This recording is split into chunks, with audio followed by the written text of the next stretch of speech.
એટલા બધા અનિવાર્ય લાગતા હોય તો જીવી શકાય.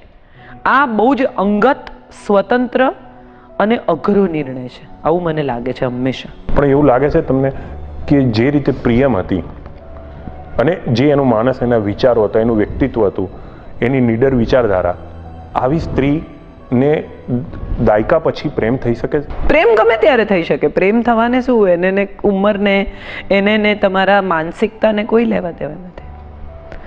મને કોઈ માણસની સાથે જીવવાની ઈચ્છા થાય અથવા મને લાગે કે આ માણસ સાથે હું મારી જિંદગીનો ઉત્તમ સમય ગાળી શકીશ, તો એ પ્રેમ છે.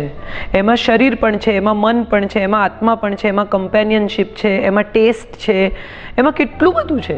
It's a huge basket of lot of things. પણ એ સ્ત્રી બહાર નથી કાઢી શકતી ને, તો એ એનો પ્રોબ્લેમ છે.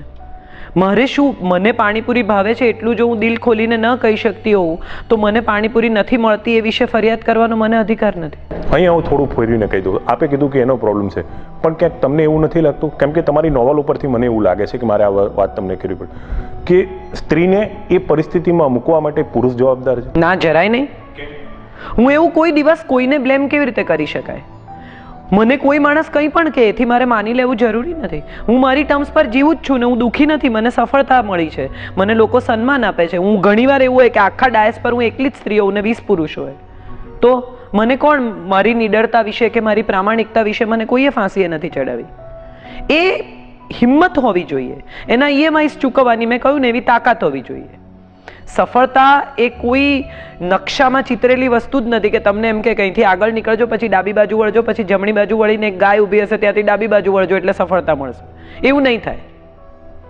મહેનત અને તમારી પોતાની કન્વિક્શન. હું જે કરું છું એમાં મને જ વિશ્વાસ નથી તો પછી બીજા લોકોને હું કેવી રીતે બ્લેમ કરું? ઓકે, મતલબ સૌથી પહેલા તમે વિશ્વાસ કરી લો. મારો વિશ્વાસ મારી વાતમાં, મારી જાતમાં, મારી પ્રકૃતિમાં, મારા સ્વભાવમાં અને મારી પ્રામાણિકતામાં. ઓકે, સુરત સાથેની વાત થોડી કરી લઈએ. સુરત સાથે આપનો કોઈ અનેરો સંબંધ છે અને ખાસ કરીને સવાણી પરિવાર સાથે. ખૂબ. It's my family. મેં એક પુસ્તક પણ મહેશભાઈને અર્પણ કર્યું છે જેમાં મેં લખ્યું છે કે સ્વજન લોહી સિવાય, લોહીના સંબંધ સિવાય પણ હોઈ શકે. સાચી વાત છે. સ્વજનની એક નવી પરિભાષા આપના પુસ્તક થકી મળી છે. પરંતુ સવાણી પરિવાર સાથે આપ જે જોડાયેલા છો, એવી કઈ બાબત તમને એમાં જોવા મળી કે જેમાં તમે એક સવાણી પરિવારને સ્વજન બનાવી લીધું? ખૂબ પ્રામાણિક અને સાદા લોકો છે. મારે માટે હંમેશા સાદગી બહુ ઇમ્પોર્ટન્ટ છે. હું પણ મારી નવલકથામાં પણ જો મળ્યું લખવાથી ચાલે તો પ્રાપ્ત થયું નથી લખતી. મને હંમેશા એવું લાગ્યું છે કે માણસ જેવો છે એવો દેખાય ને તો એની સાથે ડીલ કરવું બહુ સહેલું પડે. અને મહેશભાઈમાં મેં એ વસ્તુ જોઈ છે કે પૈસા ક્યાંથી આવે છે એ વિશે આપણે ચર્ચા ન કરીએ ને તો પણ પૈસા ક્યાં વપરાય છે ને એને વિશે બહુ કોન્શિયસ. બહુ મોટી વાત કરી નાખી આપે. એટલે આટલી બધી દીકરીઓના લગ્ન કરાવવા કે આટલા લોકોને મફત વૈદ્યકીય સારવાર આપવી કે સ્કૂલો, પેલી જનની ધામ વિશે પણ મેં મારી કોલમમાં લખ્યું છે. પૈસા કમાવા એ એક આવડત છે ને એવી રીતે પૈસા ખર્ચી જાણવા એ પણ એક આવડત છે. એ પોતે BMWમાં ફરે છે કે નથી ફરતા એ પછીની વાત છે, પણ એમની દીકરીઓને એ જે રીતે પરણાવે છે એવી રીતે કદાચ સગ્ગો બાપ પણ હોત તો ન પરણાવી શક્યો હોત. અને આ બધી દીકરીઓને પરણાવીને છૂટી નથી જતા. એમના ઘરે જાય, એમની ખબર રાખે, એમના વેવાઈઓ સાથે સંબંધ રાખે.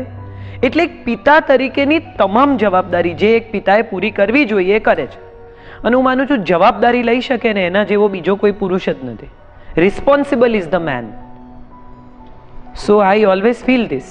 ઓકે કાજલજી, આ અમારા કાર્યક્રમની એક પ્રણાલિકા છે કે અમારા લાખો દર્શકો અત્યારે આપને જોઈ રહ્યા છે અને એમને એક પ્રેરણાદાયક જો સંદેશ આપવો હોય તો કાજલ ઓઝા વૈદ શબ્દ જેની સામે શિસ્તબદ્ધ સૈનિકની જેમ ઊભા છે એ શું આપશે? સંદેશ આપવા જેવી મારી કોઈ હેસિયત નથી. હજી બહુ મારે પણ બધા સંદેશ ભેગા કરવાના છે જિંદગીના. પણ મને તોય હંમેશા એવું લાગ્યું છે કે પ્રામાણિકતાથી જીવવા માટે ખરેખર ડરવાની જરૂર નથી. કોણ તમારા વિશે શું માને છે એના કરતાં અગત્યનું એ છે કે આપણે આપણા વિશે શું માનીએ છીએ. અને કંઈક જોઈતું હોય તો બદલામાં કંઈક આપવું જ પડે છે. હવે શું જોઈએ છે અને શું આપવાનું છે એ ત્રાજવું તમારા જ હાથમાં હોઈ શકે. બીજાને પોતાની જિંદગીનો રિમોટ આપવાને બદલે હું માનું છું હાથમાં રિમોટ લો, ચેનલ ચેન્જ કરો, શોધો તમને શું જોવું છે અને આઈ એમ શ્યોર તમને તમારી ચેનલ મળી જશે. ખૂબ સુંદર વાત કરી. તો દર્શક મિત્રો, આ હતા કાજલ ઓઝા વૈદ. એમનું વિવરણ કરવાની આજે મારે કોઈ જ ઈચ્છા નથી.